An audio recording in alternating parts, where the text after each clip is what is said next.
The Caliph of Lisson Green. Muhammad al-Rafai was an unassuming figure who ended up as the nominal leader of the Muslim world. Opportunities to meet a caliph are pretty rare. Yet in London in the 1990s, you could bump into a protector of the entire Muslim world on the Central Line. He wore no finery, of course, and his palace was a 2-bedroom government apartment in Dagenham. How did a seemingly unremarkable figure leave such an extraordinary footprint in jihadist discourse?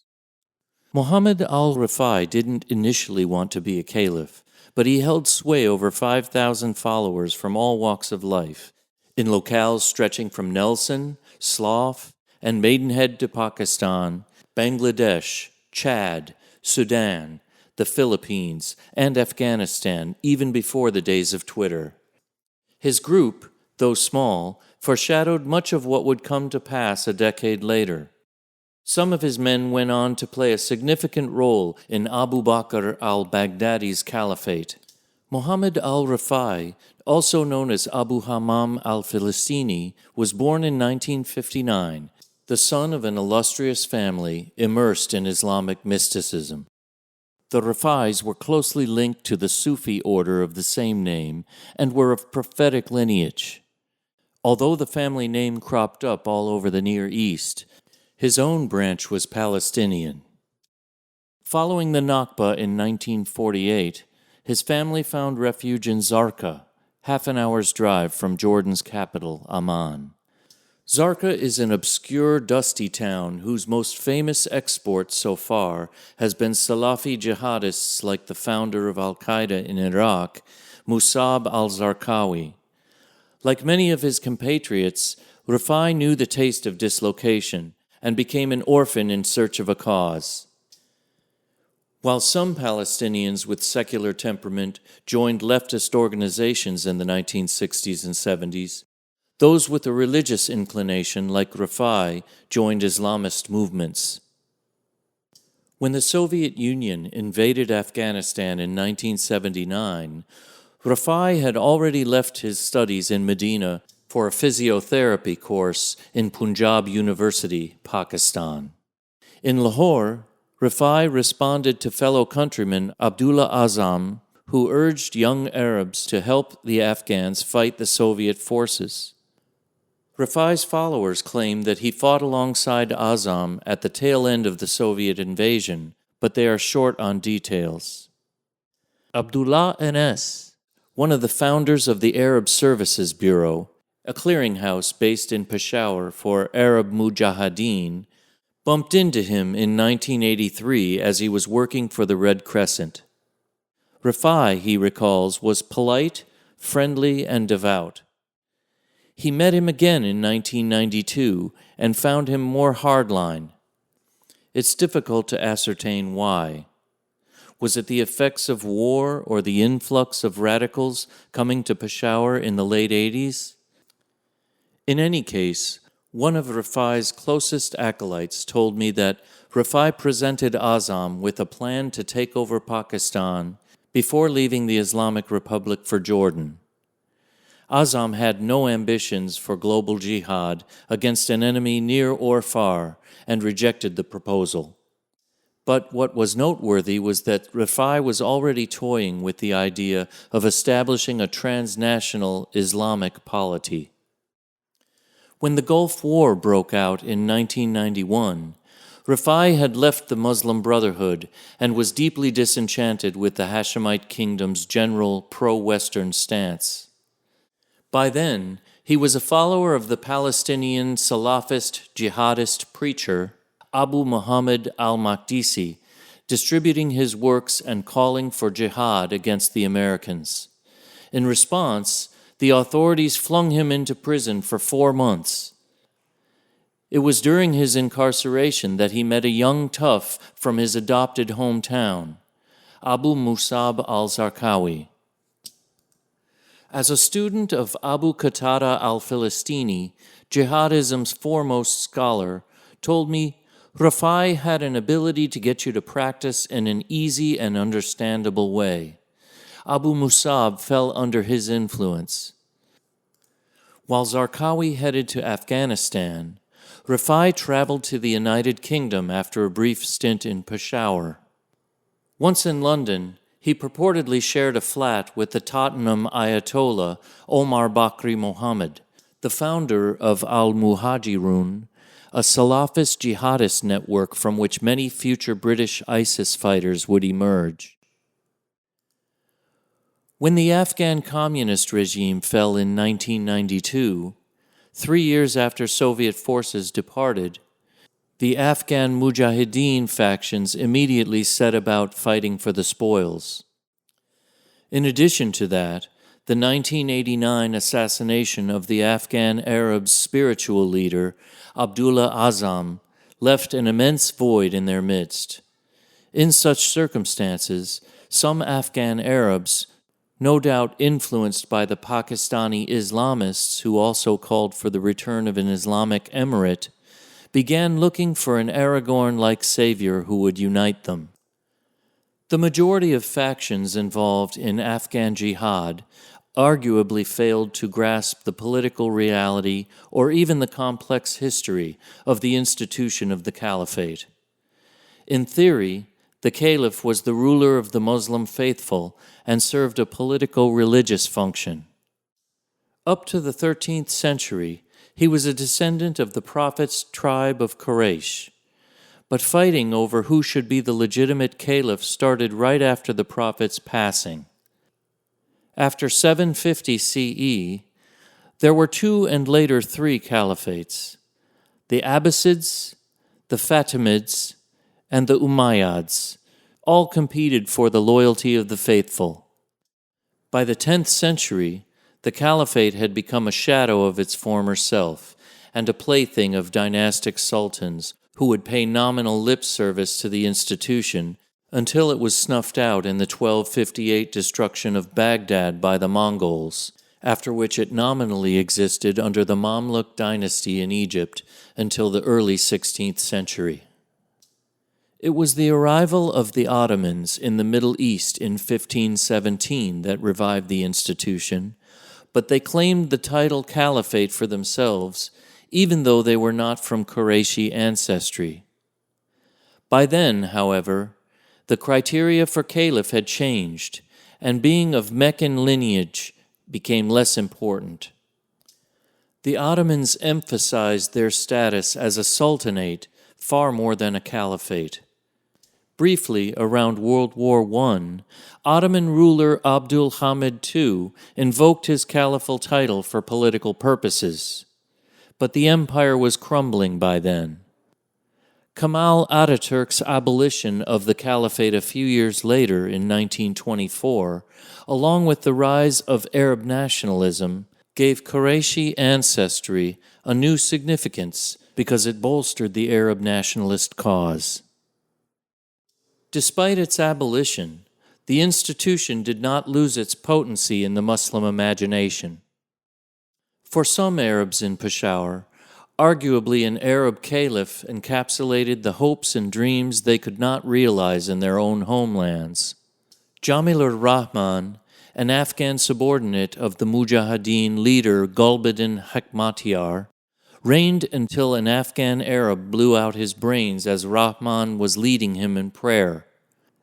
Even in Europe, the Caliph of Cologne, Metin Kaplan, a Turkish asylum seeker, was involved in a lengthy battle with the Caliph of Berlin, Halil Ibrahim Sofu, which resulted in Sofu's killing by unknown assailants. The search for a caliph, then, was an emotional argument, not a rational one. For the American Palestinian Abu Uthman, a born-again Muslim who started the search, it didn't even matter whether the caliph could wield political power or not. As long as the oath of allegiance was offered in the same way the companions had to the Prophet while he was politically powerless in Mecca, it was enough. God would do the rest. Abu Uthman and his helpers offered the post to several candidates, but none, it seems, were keen on the job description. One of the most noteworthy was the late Abdul Hadi Arwani, the imam of Al-Nur Mosque in action. He became heavily involved in the Syrian uprising, even sending some of Britain's first jihadists like Ali al-Manasfi to Syria. His mosque also became a favorite haunt for the notorious ISIS hostage-takers known as the Beatles. Arwani was later murdered in 2015 by the director of the mosque, Khalid Rashid, and his accomplice Lee Cooper, a former gang member. After much deliberation, on April 3, 1993, Rifai, the third-choice candidate, accepted the overlordship of nearly 1 billion Muslim faithful. Refusal to recognize him would result in excommunication. The new Caliph did not slacken his duties. He set to work preaching to North African devotees in study circles off Golborne Road in West London. He eventually gathered enough followers to take them to Afghanistan to begin his startup proto-state. It was a disaster. His critics depicted him as a demented Muslim version of Kurtz from Conrad's Heart of Darkness, a caliph who allied with unscrupulous warlords, boy lovers, and drug smugglers. He demanded fealty from Osama bin Laden, who had newly arrived in Jalalabad in 1996. He wrote an ultimatum to the Pakistani Prime Minister, Nawaz Sharif, like the Prophet did to the Sassanid Emperor Khosrow II. Embrace Islam and be safe. In the end, the Taliban leader Mullah Omar, who also claimed to be the commander of the faithful, lost patience and hounded him out of the country, ending his project. Despite the comical and bizarre appearance of his actions, Rifai's violence should not be dismissed. Anas calls him a veritable Abu Bakr al-Baghdadi light, and there may be some truth to it. His followers, like the forerunners to ISIS, were accused of killing, kidnapping, raping, and enslaving women. Rifai returned to London in the late 90s with his project in tatters. His son, Hammam, his daughter, and many of his followers were dead, yet he was curiously optimistic. In the debacle of retreat, he contracted pneumonia. A vision of the Prophet reassured him that he was on to the truth and counseled patience. Muslims believe that dreams are a small portion of prophecy. And so he remained undeterred by the setback, moved into a 2-bedroom council flat in Dagenham with his wife, and began anew. But he wasn't alone. He still had a loyal following. One of his acolytes was a young Kuwaiti, Hussein Lari Reda, also known as Abu Omar al-Kuwaiti, who stayed with him for 2 years in London, reorganizing his movement and remaining loyal to the very end. Even as Rifai tottered on death's door in 2013, Abu Omar boldly demanded that Abu Bakr al-Baghdadi offer his allegiance to the Caliph. The 1990s in London were a tumultuous period for Islamists of all shades, including Rifai. London had become what Cairo and Beirut had been for the Arab world's awakening in the 19th and early 20th centuries. Both exiled and homegrown Islamists were coming to terms with their political decline. At the peak of Muslim power, the Ottomans had banged at the gates of Vienna. Now U.S. troops were outside the gates of Mecca. Islamists came up with their own political philosophies as different from each other as night and day. From the Tunisian Ennahda Party, modeling its approach on British parliamentary democracy, to those who wanted to plant the black flag over 10 Downing Street. Amongst adherents to all these different ideas stood Rifai, demanding fealty. His followers burnt their passports in front of Regent's Park Mosque while Islamists mocked him. but it was undeniable that the caliphate loomed large in the Islamists' own political consciousness. Had the Brotherhood not been a response to the dismantling of the caliphate? Did Hizb ut-Tahrir, a group founded by the Palestinian scholar Taqiyuddin al-Nabhani that aimed to re-establish the caliphate, not have their own imam in waiting? Hizb ut-Tahrir, recruited on university campuses with fried chicken, shisha, and tea, followed by a hard sell of establishing God's existence using Aristotelian logic, mixed with a cocktail of Islamism and Marxism, and voila! Brother, ran the refrain, if you don't work to establish the caliphate, you're sinning. These movements might appear astute politically, but they failed to understand something that the likes of Rifai and Baghdadi did. The caliphate was a dream. When the Brotherhood in Egypt was thrown into Abdel Fattah el-Sisi's prisons and Hizb ut-Tahrir was emasculated by al-Baghdadi's caliphate, ISIS members chose to show themselves burning their passports in a similar fashion to Rifai. Baghdadi understood that feeling.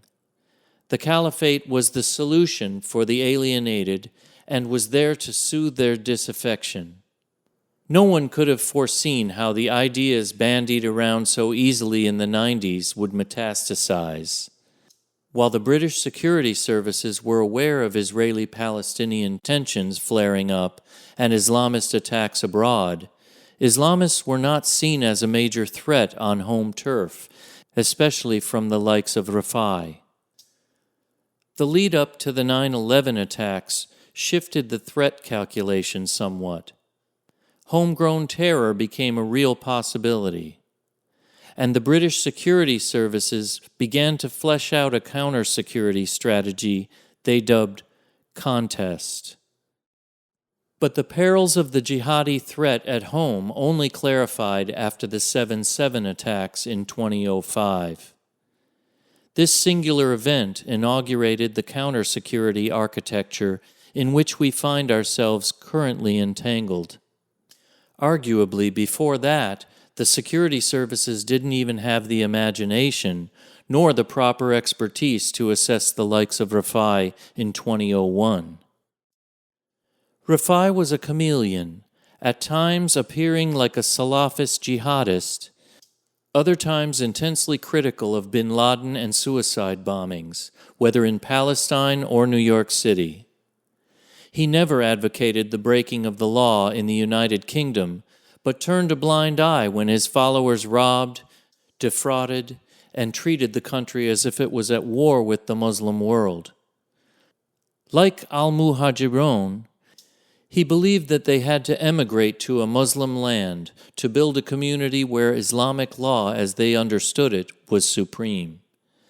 So he was left alone, free to move his court to a 2-bedroom duplex flat in Lisson Green in 2001.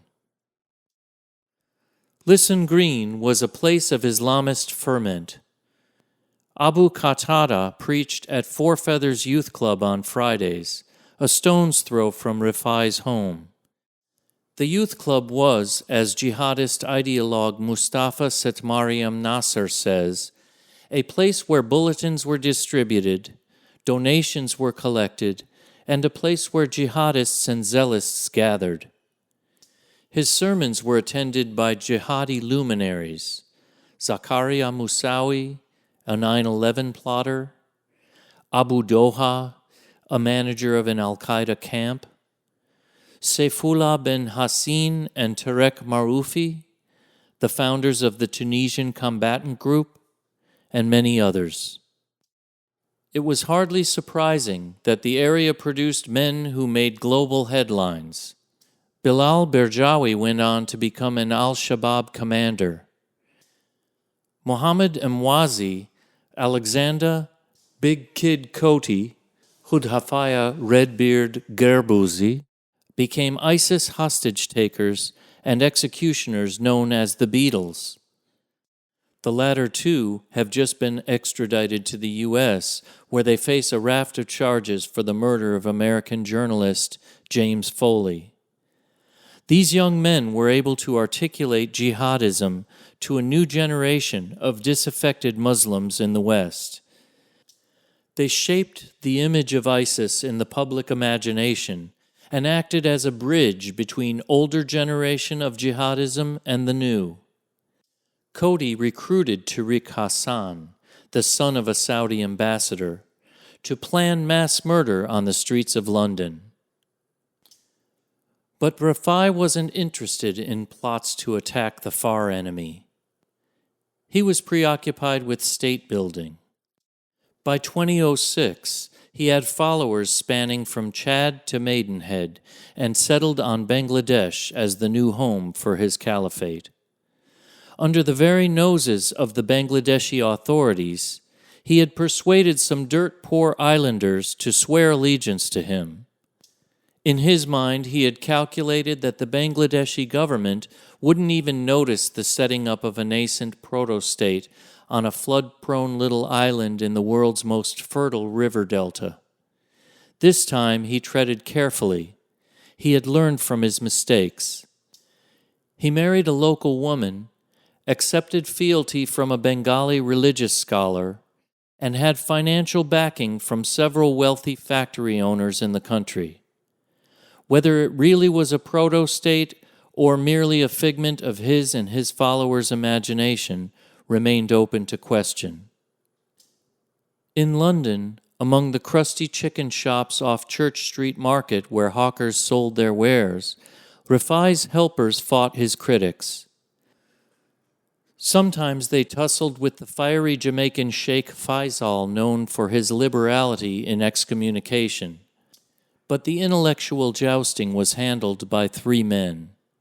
Abu Ayyub al-Barkawi, a Moroccan of Tuareg descent, who was the group's hadith scholar and frequent visitor to the United Kingdom, Abu Fadil al-Sudani, who acted as the group's legal judge, offering guidance to the Caliph's followers, and finally, Abu Omar al-Kuwaiti, armed with a postgraduate degree in Islamic studies in Kuwait and boundless energy.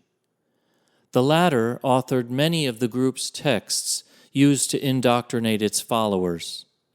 In 2005, he even aimed to set up an evangelical TV channel in the United Kingdom on the lines of Peace TV to propagate his master's ideas. But it failed due to lack of funds. It helped, of course, that most of Rafai's opponents were runts in terms of religious learning. Faisal had spent 8 years studying in Saudi Arabia's Medina University, but could barely string an Arabic sentence together. The main danger came from Abu Qatada. Although he didn't have field experience, he was learned. The Palestinian had become, as Nasser says, a jihadi reference point. And when Abu Qatada said that Rafai was a crank, it carried immense weight. The proposition that one man could claim authority on behalf of the whole Muslim nation appeared to be an absurd one. To make such an immense claim, one needed the support of the majority of Muslims, or those who could act on behalf of them at least. But Rafai's scholars replied with a simple argument. The Prophet did it, so why not his descendant in London? And it was, of course, the same argument that al-Baghdadi used when he declared himself Caliph in 2015. But Abu Qatada's undoing came from his own position as editor of Al-Ansar magazine, the mouthpiece for the Algerian Civil War.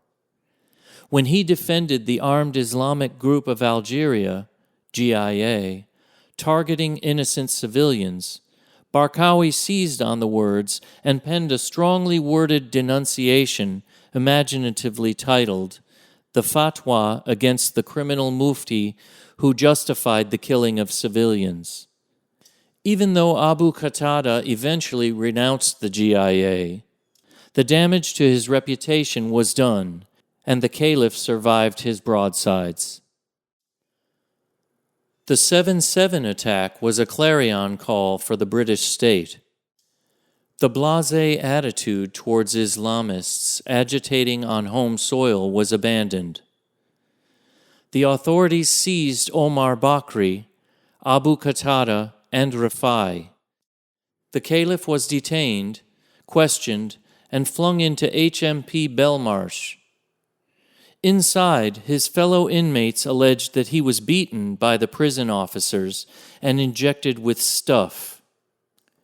One inmate recalls him being wheeled in during the Friday prayers and seemed to be having problems with his mental health. In fact, it was inside Belmarsh that he announced that he was no other than the awaited apocalyptic Savior, the Mahdi, ready to aid Jesus upon his return. Many of his followers, in a strange irony, excommunicated him, and he emerged from prison resolved to a life of seclusion. But occasionally there were flashes of the old self. When Rafai was asked about traveling to Syria in 2012 to help, he gave his blessing to the venture. Abu Omar, too, heard and obeyed. He took his family to Atma, a Syrian refugee camp, kitted up a Praetorian Guard known as the Soldiers of the Caliph, and quickly built up a reputation for extremism. While there, even as ISIS was taking over in 2013, Abu Omar declared that the ailing Caliph was coming. He was just preparing his travel documents, presumably the ones he had burnt in front of Regent's Park Mosque. Rafai passed away in 2014 before making the arduous journey. Abu Omar continued his career in ISIS, linked to massacres, intra-jihadist infighting, and getting involved in theological debates, which resulted in al-Baghdadi's excommunication and Abu Omar's subsequent execution. Unlike Abu Omar, many other followers of Rafai continued to serve the ISIS caliphate faithfully. Rafai represented a feeling that defied political reality, that the ills of the Muslim world could be solved by the return of the Caliph.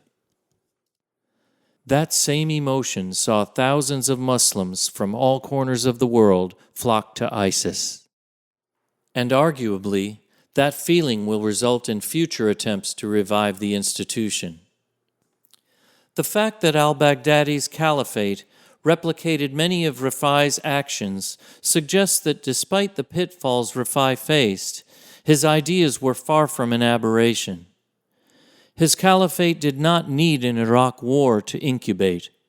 Rather, Rafai was a manifestation of Sunni emotional angst emanating from a Muslim world still grappling with its place. The idea of the caliphate is, of course, larger than one man, and calls for its return will not go away. As the Uyghur Muslims in China are being systematically eliminated, one Facebook post lays out the case. The solution is to remove these rulers and unite Muslims behind one Khalifa, one army, under the flag of Islam, and stand in defense of the Uyghurs. When the Hagia Sophia was reconverted into a mosque, the pro-government paper Gerçek Hayat called on Turkish President Recep Tayyip Erdogan to re-establish the caliphate. If not now, when, it pled. If not you, who?